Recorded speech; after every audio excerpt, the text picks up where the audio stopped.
It's funny, Raja, that I grew up on the West Coast, so I can remember being in high school and they had Paul Westphal and Alvin Adams, and then they had the Tom Chambers and the Barkleys, and Phoenix was always this incredible NBA city. But they had some, bad breaks. Didn't have the new owner, Sarver, didn't work for me. And as I watch them now, I'm like, oh, this is the Phoenix I remember. It's a great basketball city. And go back to your time there. I told Joy the other day, I said, I can't imagine Phoenix being great this year and fans not being able to go. It would be just, did you enjoy your time there?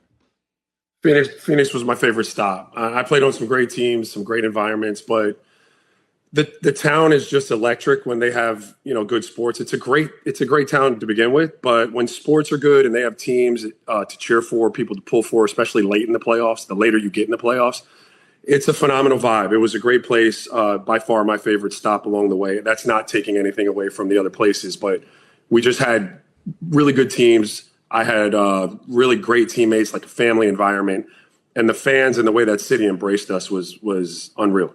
I've been a huge fan of Chris Paul forever, and he's old school, and I think too often in sports we want to ditch old school, and I think there's real value in having guys. I mean, you're a guy that got into people's faces. You would jaw with Kobe. You would that's old school. Like everybody's a buddy now. You were more PJ Tucker. Even your buddies, you get in their face. I love Chris, but Chris also can wear people out, and I know that. Are you surprised by his success this quickly in Phoenix? No. You talked about kind of, the Suns maybe haven't lost their way for a while. I think James Jones has a lot to do with that in the construction of the roster. And what I thought they were missing in that equation with that young talent that they had was a guy like Chris. And so I'm not surprised that he would come in at this point in his career. And I'm sure he's learned along the way too, how to kind of relay those messages to people, maybe in a less abrasive kind of way. Someone to hold those guys accountable, someone to tie all their skill sets together. And that's kind of what I see him doing on the floor, right? He's another guy who can close, but he's a guy who can help alleviate some of the stress off of Devin Booker, get in some easy buckets. He can also help get DeAndre Ayton cooking so you get the best out of him offensively.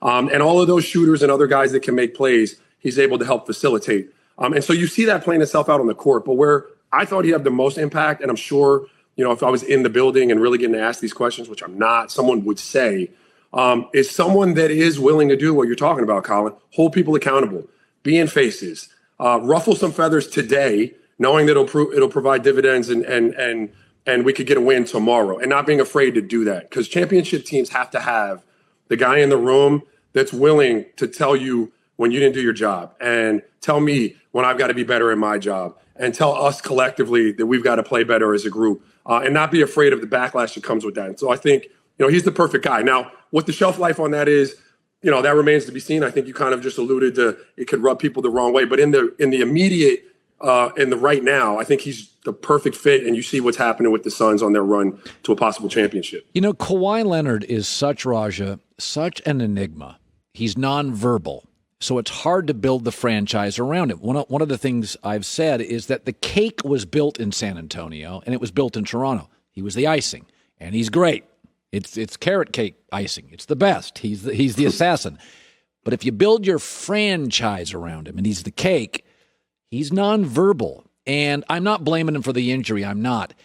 But this team has been weird at the end of games the last 2 years with Doc and Ty Lue. The communication's poor. Is it possible that Kawhi is just the most talented two the game's ever had? That you can't really build around him, but he's your best player and you understand it? That's a tough one. It's an interesting point. It's an interesting way to look at it. I'm reluctant to say that he's a number two just because his skill set is so remarkable on both ends of the floor, like offensive and defensively. He is a game changer. And the ball typically finds who the number one is, right? Like coaches can call plays, but players know. And even at young ages, the ball's going to find the best player on the floor.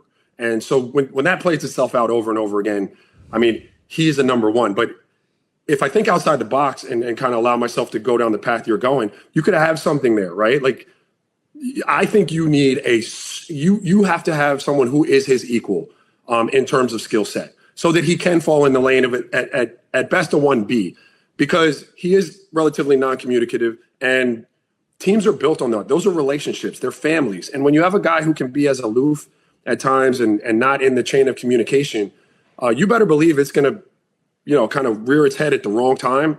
And so having someone there who is maybe 1A or at least his equal, I think is really, really important with Kawhi. And preferably a guy who's his equal that's really chatty, really personable, a great dude, rallying the troops, taking them out on the town and having dinners and, bonding family, somebody who really generates culture and brotherhood in that locker room.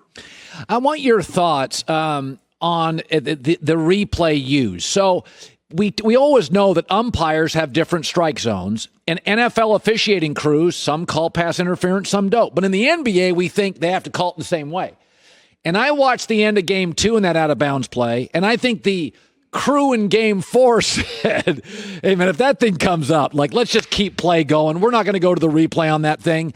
So I will defend the officials in that not all NBA officiating crews, some tee guys up fast. Raja, you knew the guys that let you push. You knew you had a book on them and you knew who they were. So I'm going to defend the officiating crew in Game 4 that watched Game 2 and thought, guys, let's just stay out of the replay on that. Is that a reasonable take, or am I wrong? Yeah, no, the backlash that you got from Game 2, I think you probably got something from the league saying, hey, if that pops its head up again, just leave it alone. I mean, I would take it as, I take it a step further than the refs. I like that the refs didn't go back to that. I hate the call. Even though if you're going letter of the law, it's off of, I guess it would have been Devin Booker at that time, but I don't like the call. Anyone who plays basketball knows that ball's off of the defender at that point. But I'm okay with the refs not reviewing it, stalling the game out the way they did in Game 2 and Game 4. And I would take it a step further and say that the league or the competitive committee or whoever it is, I don't know, probably got involved and there was a phone call in regards to that. Hey, guys, look, if these come up again, we're going to try to leave those alone. By the way, Steph, Dame, Trae Young. So now you can't hand check.